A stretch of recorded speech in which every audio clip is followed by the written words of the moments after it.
is still a lot to be said for positive discrimination at this point in our history. There's a lot of debate around whether that's okay or not. I think, until those numbers start to look different, there's definitely still a place for that.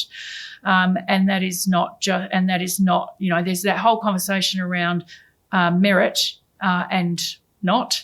That comes from that assumption that if you didn't win the position, then you weren't good enough. I think there's a whole pile of other influencing factors that will contribute to whether or not you win a role. And a lot of that is about connection as well, as much as anything else. We could be starting to think about, much the way that we've been hearing within the political space around targets for ministerial positions, not just women in Parliament, but targets within ministries.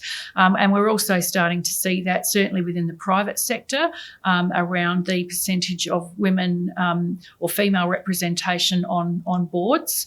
I cannot see why we could not be striving for that kind of process within leadership roles in the world of social work or fields that require, social work education. If we have a workforce that's 80% female, why should we not be represented at that level within those leadership spaces? If we're good enough to be the on-the-ground workers, why are we not good enough to be sitting around those board tables?